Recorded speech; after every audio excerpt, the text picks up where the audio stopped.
Bonjour à tous, j'espère que vous allez bien et que vous avez bien pris l'averse ce matin. Non, je plaisante, si. Bien sûr, on l'a bien plu là ce matin. Donc on est bien trempé, on a fait une marche nordique, on s'est bien aéré, bien oxygéné, mais c'est pas grave, maintenant il fait super beau, donc on sèche. Et c'est toujours sympa de marcher, encore une fois de plus, je le répète, par n'importe quel temps, faites du sport, appréciez la météo, quoi qu'il arrive, quoi qu'il en coûte, non, je déteste cette phrase.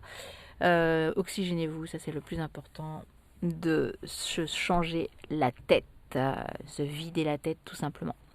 Alors je voulais vous parler aussi ce jour d'une série que j'aime bien, qui passe sur Netflix et qui a l'avantage d'être une série italienne, donc vous pouvez faire des progrès en italien en plus, donc ça c'est formidable. Ça s'appelle Luna Park, ça se passe dans les années 60. C'est vraiment sympa, je vous raconte pas trop l'histoire, à vous de la découvrir. Les décors sont sympas, les costumes aussi, c'est une époque, hein, c'est les années 60, donc c'est une autre époque.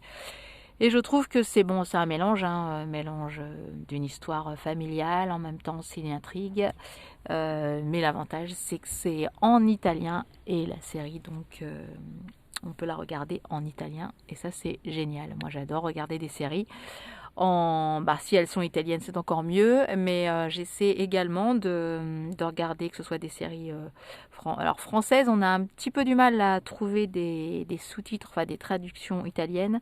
Par contre, souvent, quand on a des séries américaines, anglaises ou même espagnoles, souvent il y a la possibilité justement de les faire traduire en italien, même si les traductions sont peut-être pas forcément au pile poil à la phrase près, mais bon, dans la majorité globalement ça va. Donc on peut aussi suivant les langues que vous aimez bien sûr, les faire traduire dans la langue que vous aimerez ou que vous appréciez le plus.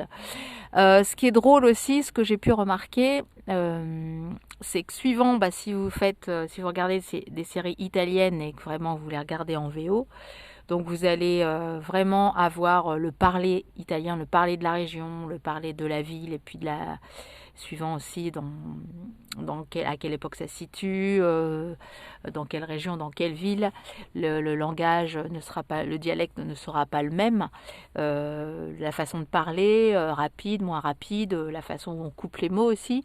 Donc ça c'est intéressant d'entendre parler de cette façon. En tout cas, je parle de l'italien. Après, je n'ai pas exploité assez les autres langues pour vous en parler. Donc ça c'est intéressant, mais c'est aussi intéressant de voir des séries justement anglaises, américaines ou espagnoles, où là, les traductions, on va dire, elles sont beaucoup plus littéraires. Vous allez beaucoup plus apprendre la conjugaison, la grammaire qui va avec. Là, c'est beaucoup plus littéraire par rapport à des versions originales italiennes, ou enfin des séries italiennes que vous regardez, où là, les versions seront plus une version parlée. Mais les deux sont super intéressantes. Donc, puisqu'en général, de toute façon, quand on apprend, quand on va dans le pays, on va se retrouver dans des situations d'italien parlé, bien sûr. Après, ça dépend si vous voulez savoir l'écrire. Tout dépend de langage, de l'utilisation qu'on va en faire.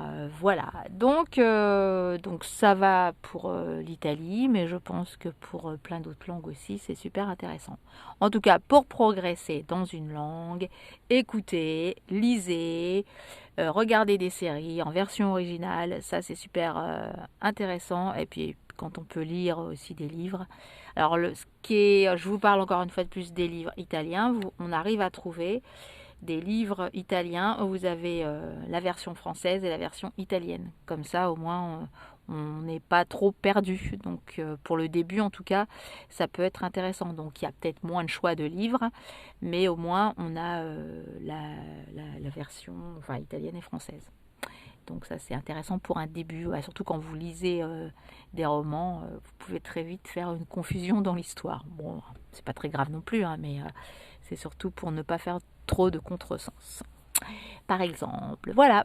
lire, écrire, écouter, entendre, et ben, tout ça pour évidemment, le but c'est aussi de parler, hein.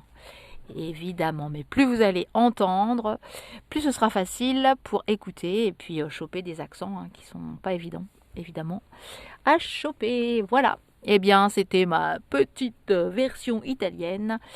Belle journée à tous. En tout cas, je vous fais un deuxième épisode très vite puisque j'en ai pas fait un hier. Donc voilà, c'est votre récompense du jour. 2 épisodes pour le prix d'un. Sinon, bon appétit, belle journée et puis à tout de suite. Ciao, ciao.